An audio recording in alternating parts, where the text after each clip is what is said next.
Hello guys! Today at samahan niyo ako mag-welding, kaya panoorin niyo ako ngayon. Kasama ko ang aking papa na si Immortal. Today mga ka-Immortal, magtuturo tayo kung paano mag-welding. Ito yung anak ko, siya si Jenica. Tuturuan natin paano gamitin ang MIG weld. MIG weld ng Rain.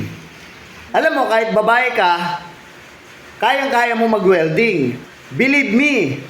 Subukan natin turuan mag-welding ng tubular. Okay, demo muna tayo. Susot yung welding mask. Sisid yan. Ipepestong gano'n. Ito na.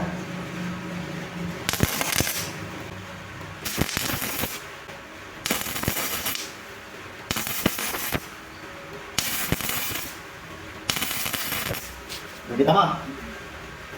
Parang pala ng dahil. Ayan, nadugtong na.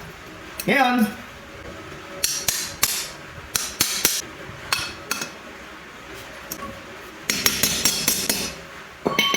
alam mo kung kaya natin mga lalaki, kaya din yan ng mga babae.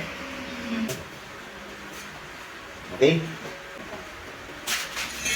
Oh, pag ganun ha. Pag ganun ha. Okay. Tira. Sige. Sin. Matagal. Okay, isa ka. Sige. Okay. Sige ba? Okay.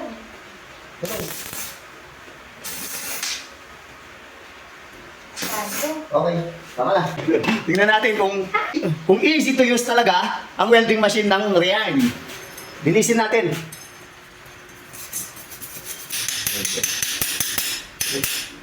Mga ka-Immortal, oh, dumikit.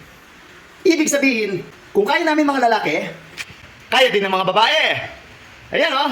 O, di ba? Ang ganda ng pagkaka-welding. Ito po yung minelding ko. Ayan. Para siyang pa letter L.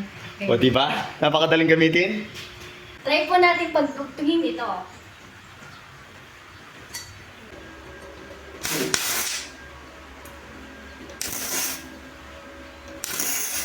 Limutin naman. Layo mo kapit. Go. Oh, masisira. Go. Go.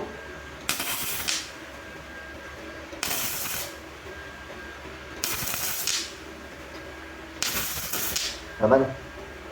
Ito po ang minelding ko. Ayan. Ayos ba? Kaya kung ako sa'yo, bumili ka na. Welding by the aim. Bye-bye! Bye-bye!